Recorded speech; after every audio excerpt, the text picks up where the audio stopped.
What's going on, guys? It's your host, your boy, George Mackay, back in studio again today, pre-recorded, as I always do during these COVID-19 times. And man, do I got a good one.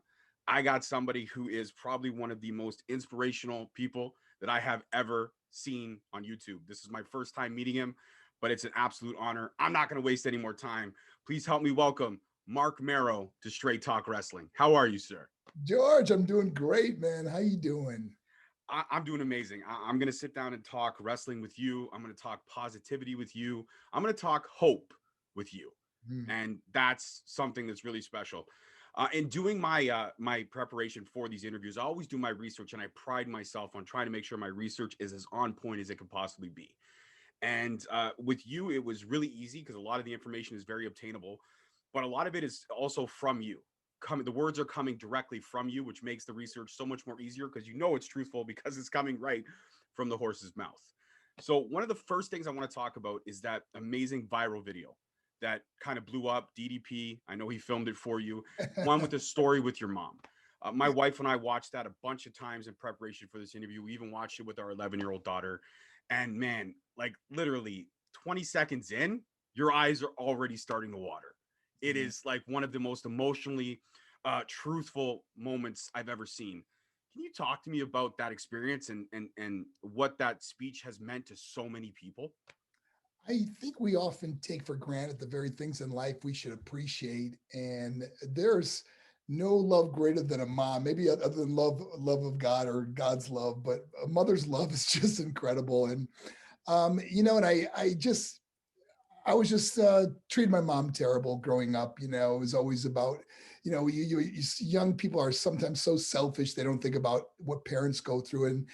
And my mom got divorced when I was 8 years old, and hearing her cry and seeing what she went through never even really dawned on me till really later on in life. You realize as an adult what it's like to go through with kids or situations in life that you have to deal with. So you never really think about that. But it was just an honest piece of what I wanted to share with the audience about my mother. And what it was is I was doing schools in the Atlanta area. So I often stay with Dallas. And so DDP's got the whole, the yoga program where he's got people filming a DDPY all the time. And he said, "Hey, guy," he goes, "Mark, do you mind if the guys come and film your presentation today?" And I said, "Sure." I mean, I have a sign release from the school that, we always get sign releases because we often show kids from the presentation. So they were allowed to come and they filmed it. And about a week later, he said, "Hey, bro, these guys put together like this 5-minute video from your presentation. You mind if we put it up? You never know, it might go viral." And I said, "Sure, go right ahead."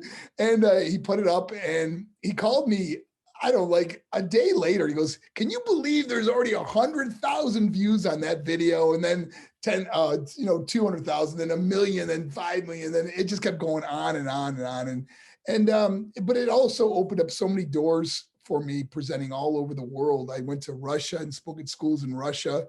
Last year we were in Guatemala. And we average about 230 events a year up until the pandemic came. And now we're doing virtual events until we can go back and do live events. I got to tell you though, I really miss those students. I miss those live interactions with the kids. And because, you often see a lot of kids that get very emotional. And sometimes when you're at a point where you realize that you're not alone and other people are going through things in life, it's easier to talk about. And I see kids that are able to open up about what situations they're going through, whether it's depression or anxiety and even suicidal thoughts. And I think we've been able to save a lot of kids' lives. I think you have too. There's actually one story that you've shared. I believe it's on your website and on your YouTube page about a little girl who tried to end her life by hanging herself the day before you were supposed to speak at her school. And the rope break, for whatever reason, call it God, call it divine intervention, something caused that rope to break. And the next day, you were at her school. And Yeah. I believe not too long ago, she welcomed her first child. Yes. It's just, she's been a friend of mine for so many years now. I mean, since I spoke at her school. I mean, she was in middle school back then, and now she's a mom, and she lives an incredible life. And I think about, the us being in each other's life, because she attempted suicide and she didn't want to be here anymore. And the presentation, she said, gave her hope. And that's what, when you have hope in your heart, you'll never walk alone. And that's what I encourage. We all go through adversity in life, and through our struggles, we often find our strength. And we look at some of the hardest parts of our life as really developed into who we are today. And so I've taken those adversities in my life, and I've put them together into a presentation that I believe helps a lot of people, because it's just being raw. It's like, I'm no different than anybody else, when it comes to, you know, whether you go through, we all go through some type of depression. We all go through hard times. When people say, "Oh, I know, I never get depressed," you're only lying to yourself, because we all go through stuff in life. The loss of a loved one, a broken marriage, whether it's losing your job, or something that happened in your life, a breakup with a boyfriend or girlfriend or something like that. Absolutely. And those words really resonate with me because I've lost somebody who's very special to me. I haven't suffered a lot of loss in my life, but my grandfather was very, very special to me. One of my biggest fans and supporters, and I lost him a few years ago. And it was a really trying time for me as a kid, also just filled with incredible anger. Didn't know where it stemmed from or why it stemmed from. Had a pretty good home life for the most part, but let's just say my parents and I didn't always see eye to eye. I was that kid who caused my parents a lot of stress, late nights out, a lot of problems, hung around the wrong people. And there's something that you've said in that video that's resonated with me. Show me your friends, and I'll show you your future. And I hung around some horrible people, but now I've got a great crop of friends, my brothers that I consider. And it wasn't until I was 18 that I guess my divine intervention happened, where I met the love of my life, my wife.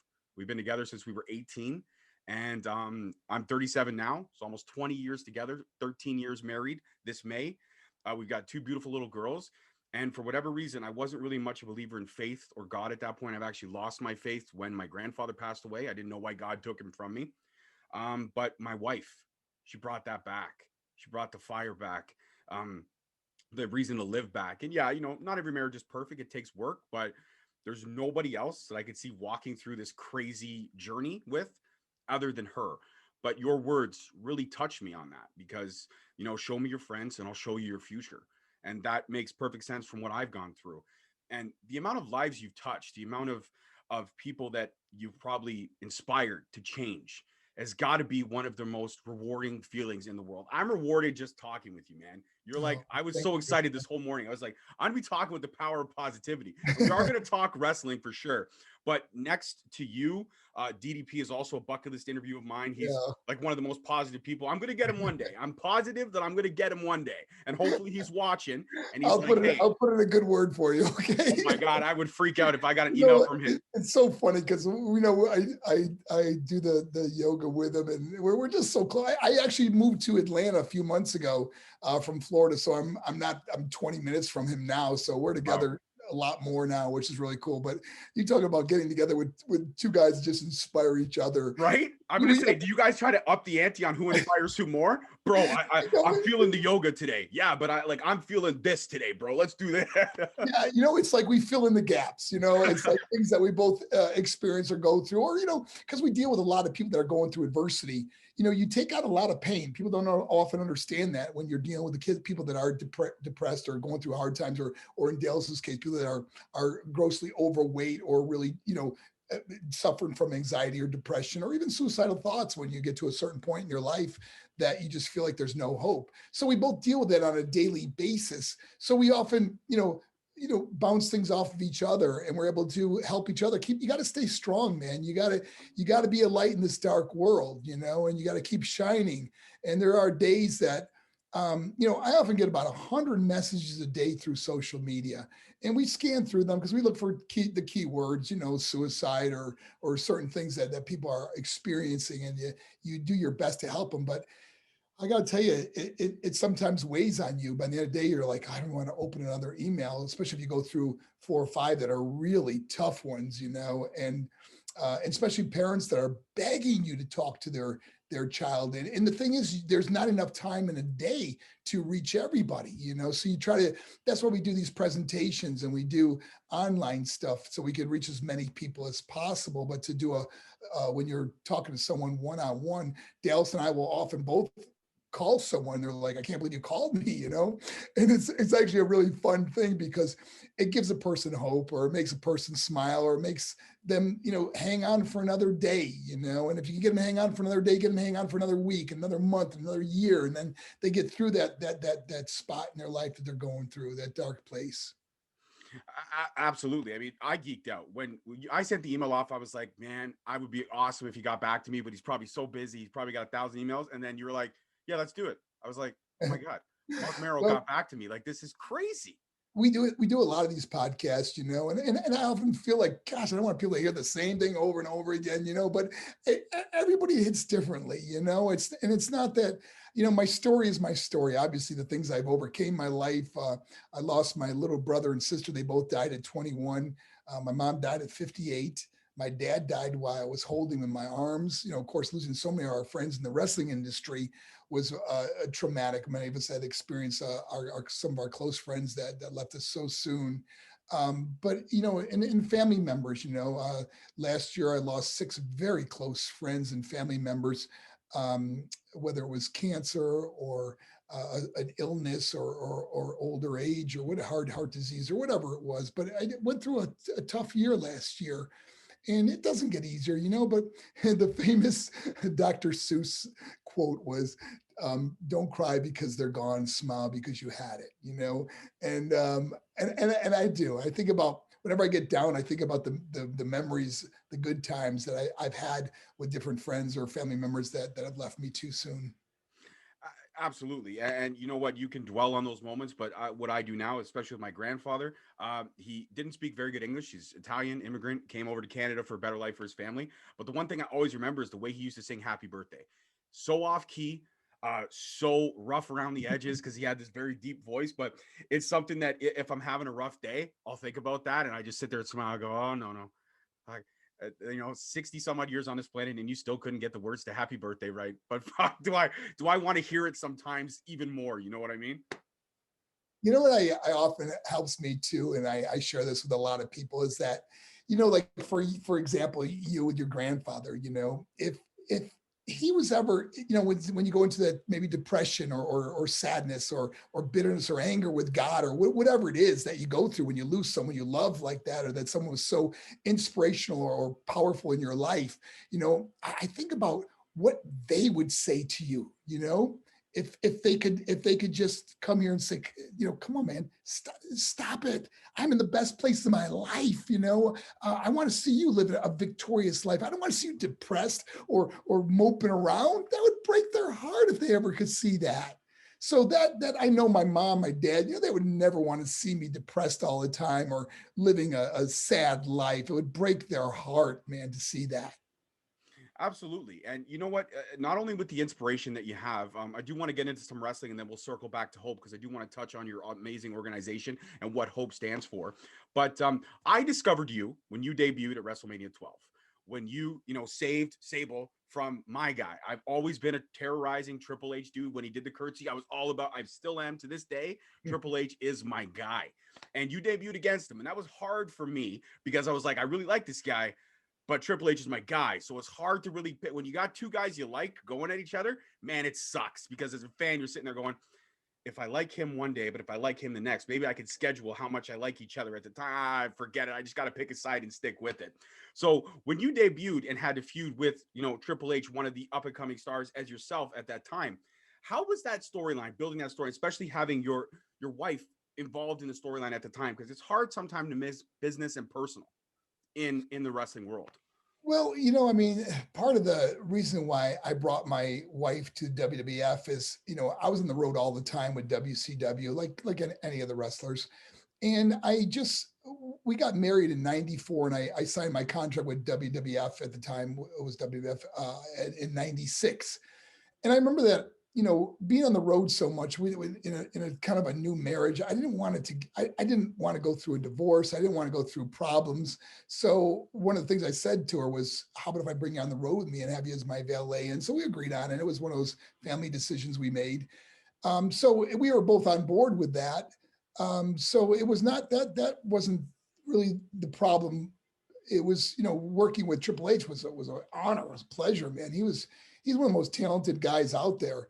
And it's funny because the guys I wrestled most in my career, because I wrestled Triple H, when he was terrorizing with WCW, and wrestled him so many times with WCW. And then of course we both went over to WWE. But the other guy is Stone Cold Steve Austin and DDP, guys that I've had hundreds of matches with because we were both in programs through a couple different companies. So I learned so much from him because he was so much more talented than I was. I started wrestling in 1990. I signed my first contract with WCW in 91. So I was fairly green. And I learned a lot from Triple H. And I always, I'm always blessed that I was able to work with someone like that I could learn from night after night in the ring. But going to WWE, who they put me in my first feud with was him. And, and it's funny because it turned around really good for him because his first belt he ever won in wrestling WWE was the Intercontinental title, which he won from me. Because that Mr. Perfect hit me over the head of the chair. I was waiting for the Mr. Perfect. I was like, he's gonna say something about Kurt. He's got to. He's another guy that I loved working with, man. Oh my gosh, it was like there are certain guys that you just call it a night off. You know what I mean? It's like, you don't have to think of nothing. You just go out there. You don't got to say a word.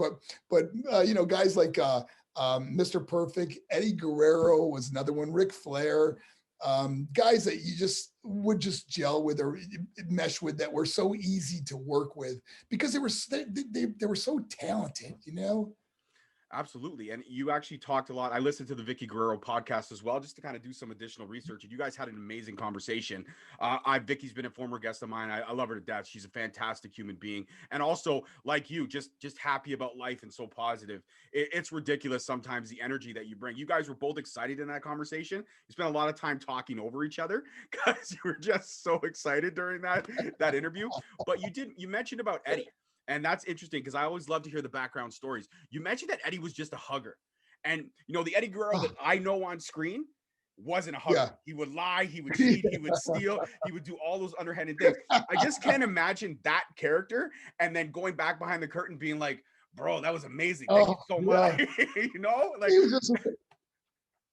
I got to tell you, we lost when I was in wrestling. There was probably around 30 people that died over the years I was there that, oh man, and everyone hit you hard, but I don't know, something about when Eddie passed on, it was one of the hardest ones because we were close and like I said, he'd actually find me before matches, or I'd find him before my match, and we'd actually pray together. We'd get on our knee and we'd pray. It was very, very, he had a strong faith, and of course, you guys even seen our match. We hugged in the ring after our match on Nitro. That's on YouTube.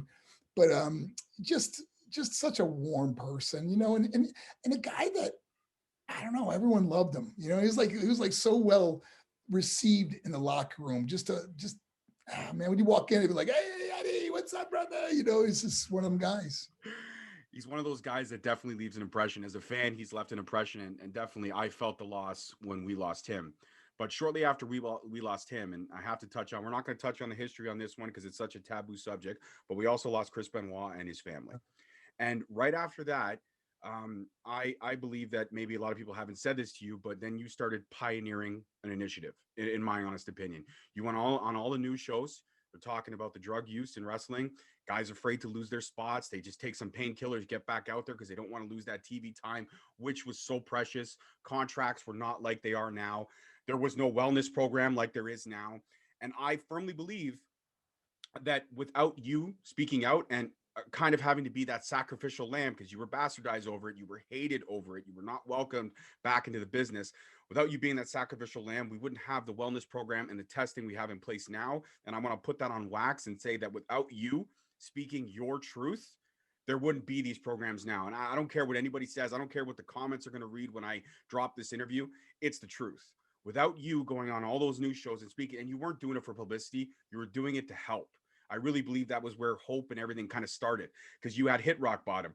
I knew about the 3 overdoses. I knew that I was just every time I read those stories in the paper, I was like, man, I hope he gets better. I hope he finds, that peace that he's looking for and all that stuff. And you did. And through it all, you came out better on the other side. And despite what the wrestling world will say, I will put it on wax and say, without you speaking out, we wouldn't have if we had had those programs earlier, we might have caught Eddie's enlarged heart. If we had had those programs earlier, we could have maybe got to Chris Benoit and figured out what he was stealing. If we just had a therapist on the team instead of just doctors looking at bones, a lot of things could have changed. We could have saved so many lives had we had those programs earlier. So I believe your sacrifice and your pioneering of those programs is the reason why they're in place. So from a wrestling fan, because now I believe those programs have saved so many of the stars that I love and my daughters love and my wife loves.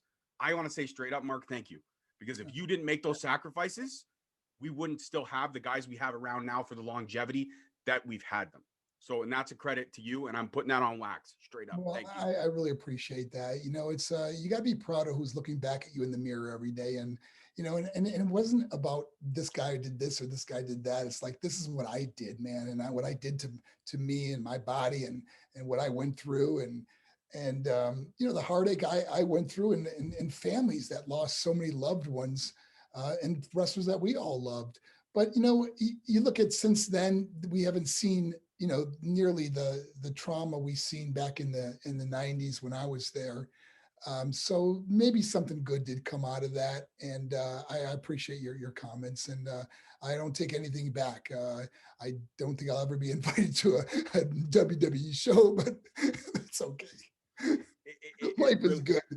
absolutely, it is. It is good. And I don't want to talk about any of the history with Sable and Brock because you've spoken on that. I'm not going to touch on that. But the one cool thing I will touch on is that you're a girl dad like me.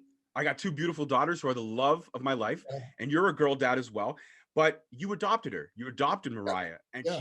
she's still very much your daughter today. Oh And you yeah, also have a granddaughter, which is yes. super cool because all those things you kind of missed maybe when Mariah was smaller, you're getting to experience now with your granddaughter. So Oh that's my got to God. be that's like full circle, right? That's got to be. It's the best when they come and visit me. It's like the gloves are off wherever we go. You want to go wherever you want to go. You want to go to Disney. You want to go here.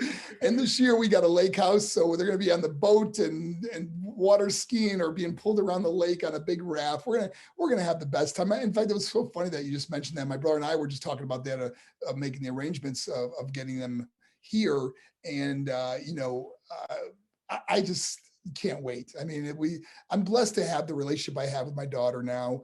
Obviously going divorcing her mom we went through some hard times, but I adopted her when she was 4 or 5 years old. So she's always been my daughter. And I'm really proud of her. She's a great mom too. Absolutely. And you're the great thing about now being a grandfather is because when you're a dad, you've got to be a little bit strict. You got to be like, no, I can't give you that candy bar. I can't. You didn't have your dinner yet. But now you're a grandpa. So when Mariah's Yes. got her back turned and your granddaughter comes up to you and just gives you Oh, one of those big grandpa hugs and gives you that kiss on the cheek, you could sit there and say, okay, listen, here's a Kit Kat. Shush, shush. Now go I hide am a in a corner pushover. somewhere. I gotta admit, I am the biggest pushover. But it's all about staying grounded, and we got a great family, and so I'm really enjoying it here in Georgia. I've only been here a few months, but I live close by my brother, and so we're gonna spend a lot of time together now, and it's just I mean, obviously we're all going through this pandemic, and it's been difficult.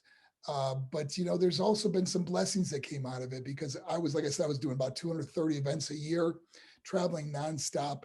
And when the pandemic hit, it was the first time where I really got to really sit down and reevaluate my life and say, what do I want? I mean, gosh, when you leave this planet, you're not going to care how many followers you had on social media. You're not going to care how much money you had or how big your house was. The thing you're going to ask for is your loved ones, whether it's your spouse, your kids, brother or sister, people that you love in life. Life is about relationships. And that's what means so much to me now. I'll be turning 61 this coming summer, and I only, really realistically, I mean, do the math. You only have so many.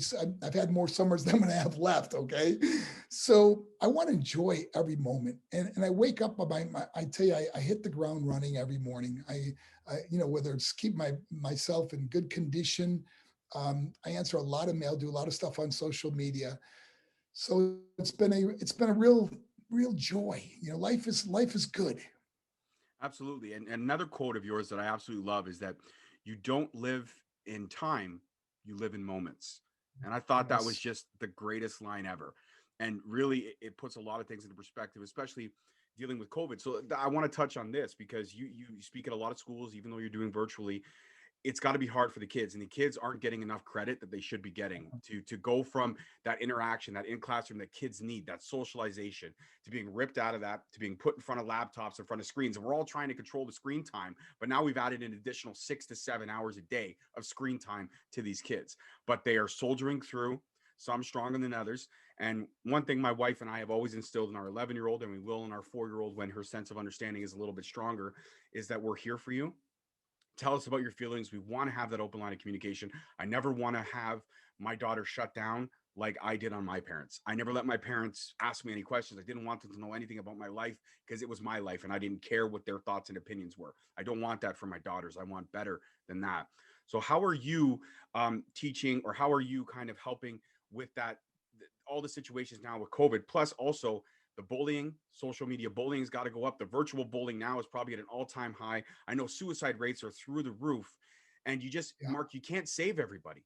We know this. You can't save everybody. So how are you trying to spread your message through this new virtual world that we're living in right now? There's that old parable about that little boy walking down the beach, and he's all the starfish have washed up on the shore on the sand, and he tries to pick up each one. He's throwing them back in, and that gentleman stops him and he says, "Hey kid, you can't save them all." And he picked one up and he goes, throws it in. He goes, "I just saved that one." And that's the way I look at things in life. Is obviously we read every day about someone that's taken their life, or is going through something that is just horrific. And it's something you said that was so important, and that's something I share with parents right now is man, talk to your child, man. Don't bust in the room when they're playing their video game and say, "Let's talk." It's like there's a certain time you need to talk to your child, but let them feel comfortable. And the way I see that kids really feel comfortable opening up is when you share something about your own life that was maybe detrimental. You look back, you go, "Oh my gosh, I can't believe I did that." We have to show that parents are real people too. We make mistakes. And the thing is that there are mistakes if you continue to do this, but they're learning experience if you can utilize those situations, especially with your child, and say, "Dad went through this," or "Dad was into drugs and did stupid things, and it almost killed me." And there's certain things where kids are going to go, "Wow, I'm so glad my dad can be open and honest with me. I think I could tell him about this, how I feel." Because these kids hold it inside. And when you hold things inside, it's like a volcano. And sooner or later, that volcano, it erupts. And it erupts in usually depression or anxiety or suicidal thoughts, and that's why it's so important. Communication is the greatest thing we can have with our kids. And we got to keep those lines of communication open. And that's what I try to do, is I try to just be real with these kids. And on stage, I think that's why my presentations become so successful, to me, because I'm opening up. They go, "Oh my gosh, if this guy went through it, you know I don't want to go through this, or I don't want to end up like that." So I think through my heartache, is learning experiences for other people.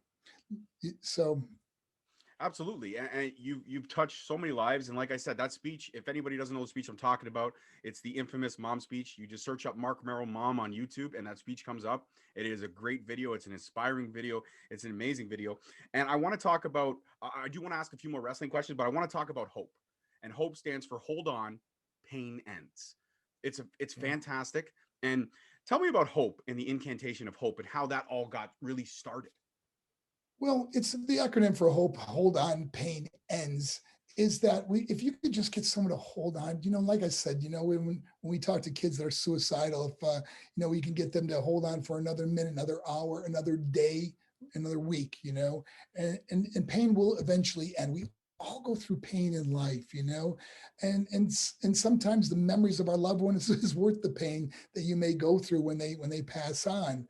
So I think, again, by being real, by just being honest with students, they could feel it.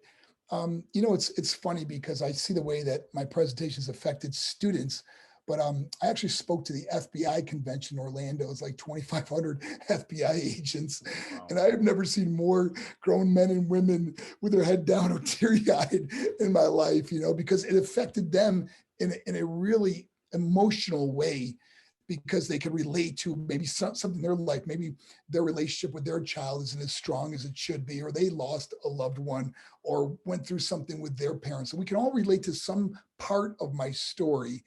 And growing up poor in Buffalo, New York, parents divorced at a young age. Kids go, "Oh my gosh, I'm living in a broken home right now. I live with my dad or my mom." Or so a lot of kids can relate to different parts of my story. But the end result is hope. Is hold on, pain will end. I love the acronym, and I think it's great. And you know what? You never stop learning. I believe in life. Every day is a new chance to grow and learn. And I'm not afraid to admit this now. Before, it was a huge stigma for me. I didn't want to talk about it. But a couple of years ago, my wife and I kind of reached a fork in the road situation, and I had to look within myself and change a couple of things. And I sought out help finally after 35 years on this planet. I realized it's okay not to be okay, and I Yes. sought out help myself. Found a great therapist who's helped me through a lot and grow and change and become a better husband and a better father.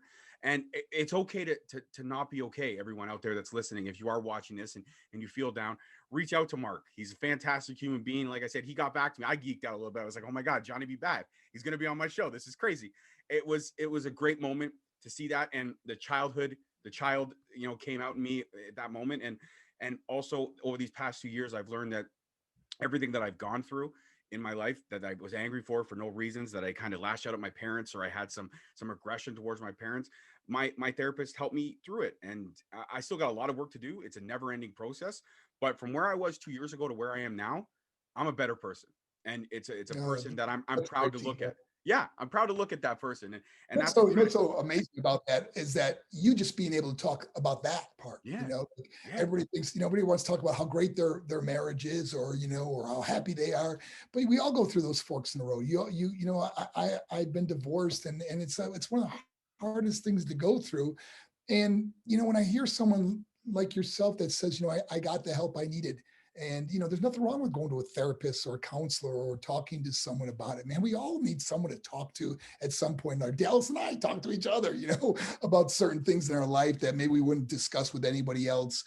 You got to have that friend or that person that you can know would not share your personal thoughts with, but can help you get through something. Help you get through that valley in life, and get you climbing back up to that mountaintop.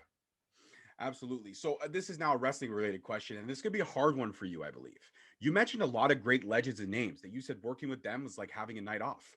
Eddie Guerrero, your matches on Nitro are incredible. Kurt Hennig, Triple H, Diamond Dallas Page. Out of those four names, we'll just say those four names.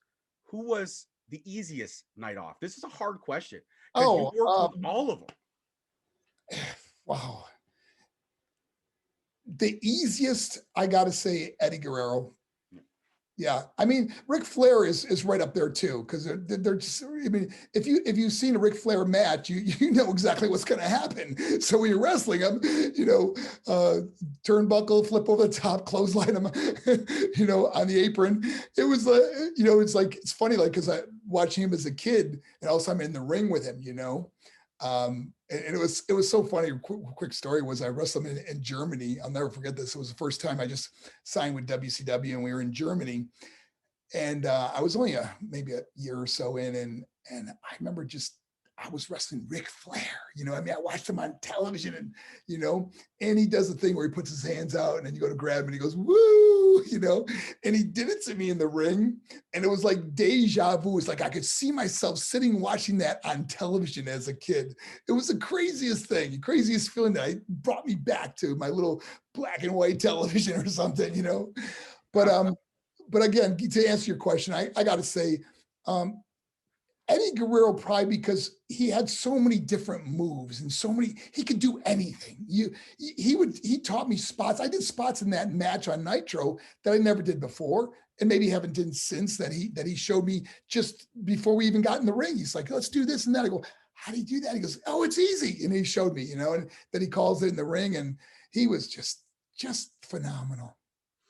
Yeah, the wrestling IQ was over the top for him. And I do got to ask another question because in 98 you feuded with your former wife Sable, and you had that match where it was contract for contract. She couldn't find anybody to defend her rights, so she came out and you did the snaky, I'm going to lay down and take this pin, and you rolled her into the small package and stole that one.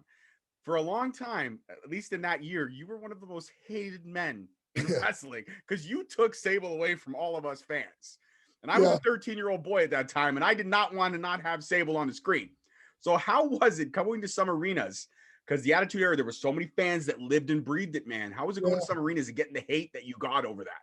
Well, even worse than that was when obviously we're married and we lived together. We go out to a restaurant to eat, and it was funny how people would sometimes come to our table and say, "You treat her like crap. Why are you?" They say to her, "Why are you even with him?" And it's like, "Oh my gosh." Kayfabe was So strong, man. yeah, it was a lot of heat, and we had a lot of fun doing that. People say, "Well, that ruined your career when she Sable bombed you and this and that." But you know what? The thing was is that when you're married, you believe you're always going to be married, and you're make as much money as you possibly can. And that was part of a storyline. We were making really good money back then, so I have no regrets. I don't look back on life with regrets. It's just wasted time. I look at all the paths I took in life. They ended up to right here talking to you, living an incredible life, man. So I'm blessed of the good, the bad, whatever, the ugly, whatever I went through. I'm here today and I'm at a great place in my life now. Absolutely, absolutely. I mean, Jesus, Diamond Dallas Page is your freaking neighbor, and you guys are the power of positivities together. You're the mega powers of positivity. If you No, no, no. Going back to wrestling him, okay? okay, yes, yes. I'd rather get in a real fight, okay?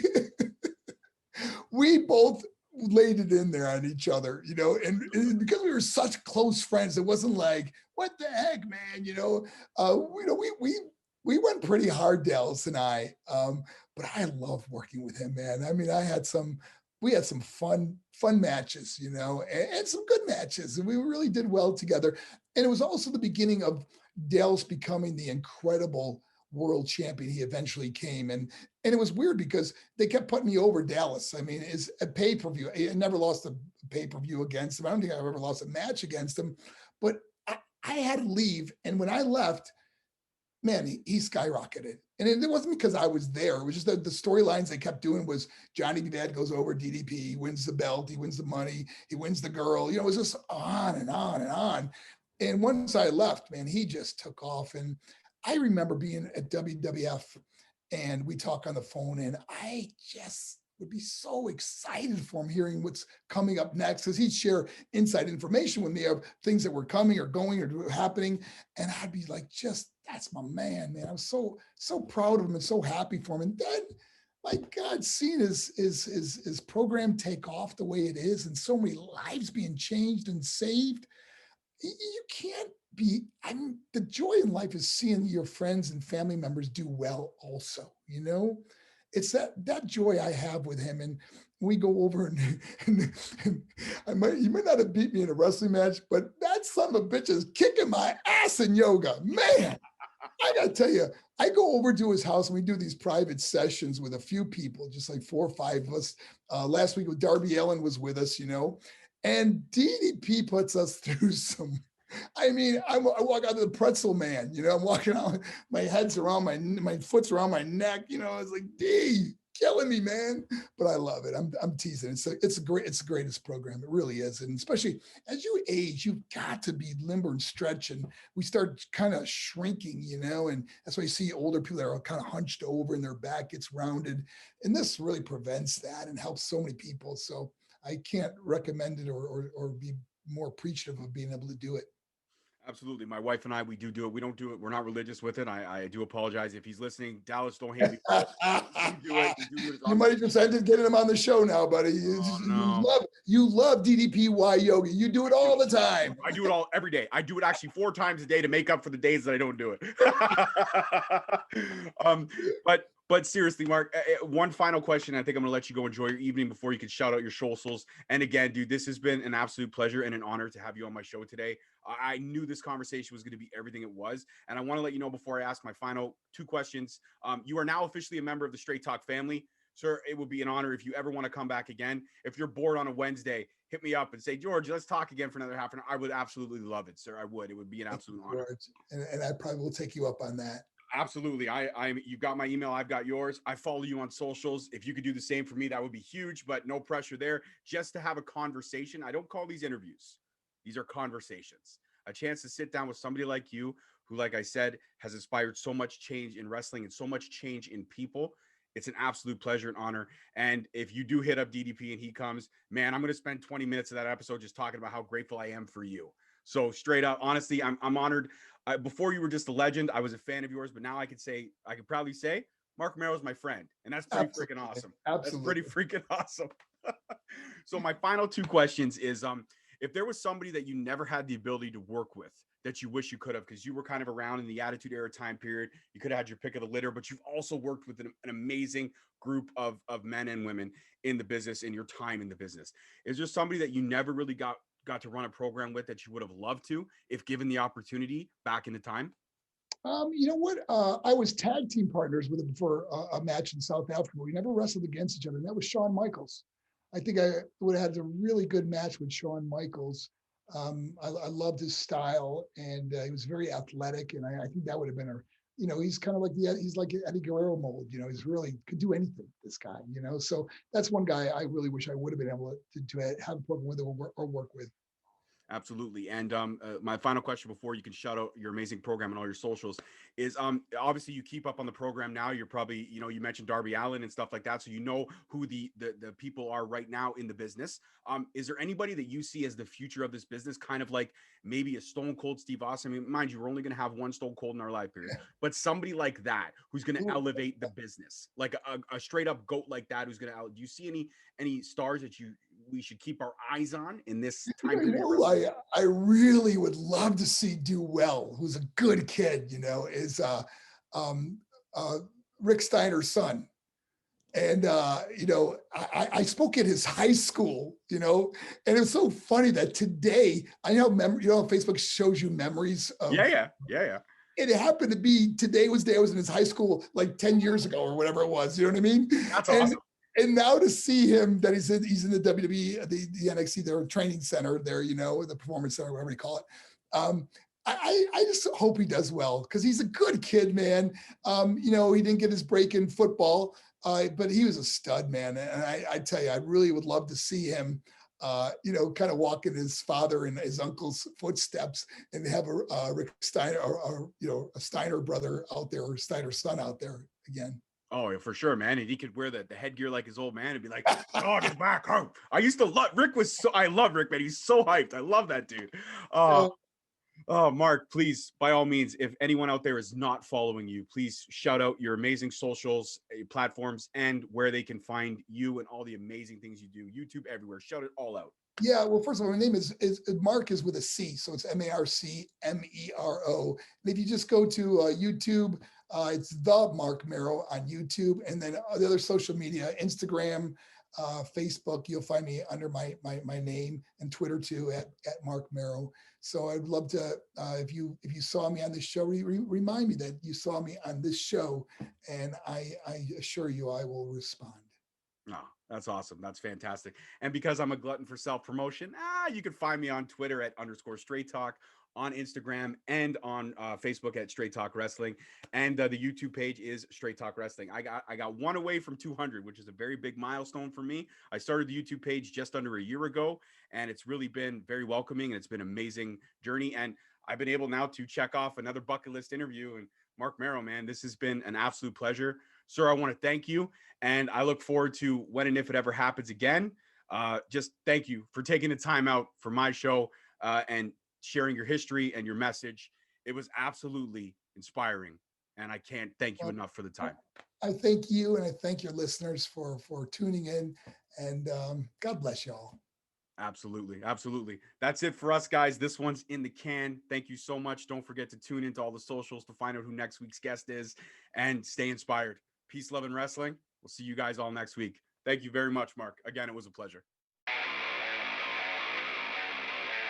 Thank you for listening. Tune in next week for another episode on Spreaker, Stitcher, Spotify, iTunes, Google Play, and iHeartRadio. Also follow us on Facebook at Straight Talk Wrestling, on Instagram at Straight Talk Wrestling, and on Twitter at _Straight Talk. And for all our merchandise, you can search us on ProWrestlingTees.com.